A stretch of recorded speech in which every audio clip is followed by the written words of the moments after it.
What's up, y'all? Here we are. Movies, music, sports, and life. I'm Jay Spruill, and John Wick is dead. Shout out to my homie Jago, aka Verdell. Uh, we were supposed to go see Ant-Man Part 3. You know, that's my homie every time the superhero movies, you know what I'm saying, we go to them and then we be politicking about them after the movie's over. But Ant-Man 3 was terrible. I said we can't waste the money on that. Then we were supposed to see Shazam 2. I heard that was even worse than Ant-Man 3. So I said, you know what, we'll go with the superhero who don't wear a cape, who wear the bulletproof suits. You know, because as many people have tried to kill him in these four movies, he should definitely be like the 13th Avenger, 14th Avenger with Marvel. And this movie reminded me that his name is actually Jonathan, so he actually shares my name. They kept saying Jonathan Wick. But he died. Now, every single person in my theater, it was just like a Marvel movie. Did nobody leave once those credits started rolling? Because everybody was assuming there was some type of way that they were bringing John Wick back. They just couldn't accept it. Is he really gone? And no, the end credit stinger or end credit scene was the blind assassin Kane getting killed by the beautiful Asian assassin who was the daughter of the Chinese boss of the Continental over there, because Kane, against his will, was brought out of retirement and had to kill him for housing an outlaw, a fugitive, aka John Wick. So I know sometimes it can kind of get complicated in terms of, you know, how does this stuff work? But in their society, you know, it's like an oath, you know, it's you know, they are bound by that stuff. So if he is excommunicado, which is Latin for excommunicated, like cut off, and we're trying to kill him and we're looking for him, you can't hide him, you can't provide him any assistance, otherwise you have to die. So Kane did not want to do that because that guy was his friend. But hey, if it's either me or you, self-preservation is a real thing.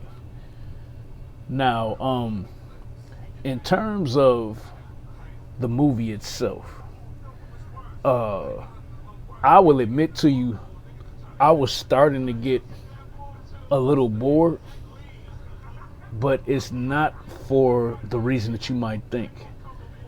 I was getting bored with John Wick 4 because there was very little story in this one. So if you're a fan of action, this John Wick is non-stop action almost from start to finish. Because, you know, they didn't even bother really talking about what happened in the last three movies. And it kind of got to the point, there was so much going on that as an audience member, you're struggling to remember what he did wrong, why everybody wants to kill him. And then he's killing so many people that it gets to the point that it doesn't even matter anymore in terms of, why should I care that you killing this person or this person? They did make it very interesting by introducing some new characters. So I think that the black guy with his dog, I think his name was Tracker, I think he might get a spinoff. They definitely seem like they're going to use the Chinese assassin, the hotel manager's daughter. She might get her own spinoff. and now they're gonna try to do the Wick verse. I'm so tired of these universes. The Power verse, Power Book 4 with Tommy is Force is terrible. I like Raising Kanan. I know a lot of people don't like that one, but just let Marvel be Marvel. Marvel isn't even Marvel anymore. Marvel isn't even that interesting. But um, yeah, John Wick had to do a duel at the end of the movie. It was something that he brought to the table.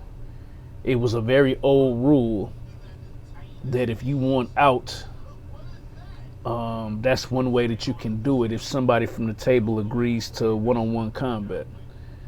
And so Bill Skarsgård, aka Lightbulb Head It from the It movies, I think his name was the Marquis. They called him the Marquis because he was from France. And that's who he was supposed to go against, but he was able to choose somebody who he wanted to fight for him, and he chose the blind man, the Chinese assassin Kane, and they had to take paces and draw and shoot each other. And on the third time, they shot each other each time, but there was no lethal blows. But on the third time, Kane got John Wick really good. And when he got him, the Marquis got so excited. He like, give me the gun, give me the gun. So he walked up to him. He's about to shoot John Wick. And the judge, that's the only name I can think of for him, he called him an idiot. He was like, you forgot the last time John Wick got shot in the duel, he never shot his gun. And so then he looked like that and was like, bow. So he killed him. Then John Wick goes to the steps. He thinks of his wife and his cute little puppy who got killed in part 1. And he reminisced on a kiss they shared. And then he slumped over. They didn't show anything after that, but they showed the tombstone. They buried him right next to his wife. And apparently that's it.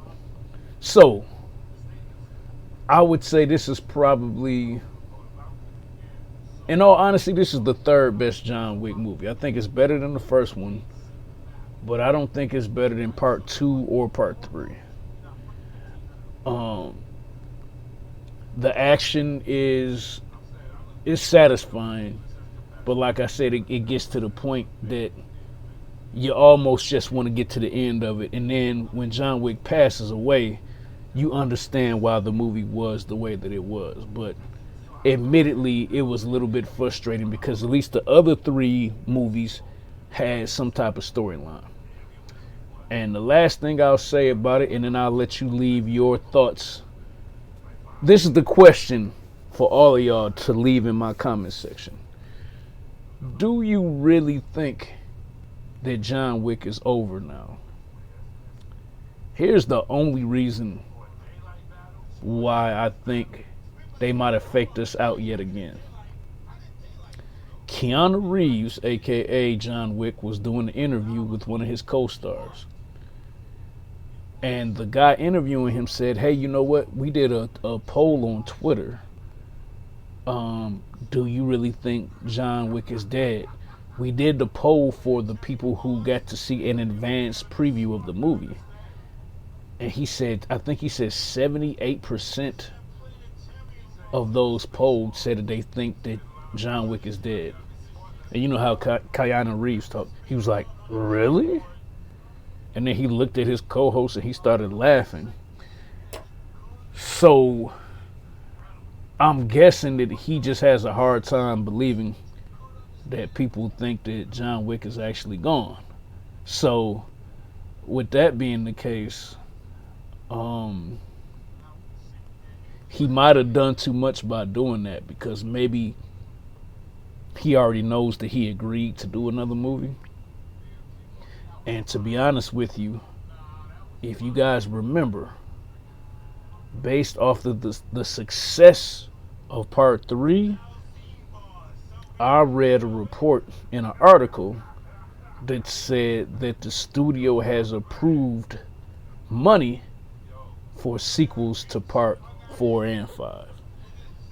So I don't know if Keanu Reeves has an option to decline one of the sequels, but the way it usually works in Hollywood, if you sign to do one of those sequels, there's no opting out of the sequel. Like, you have to do it.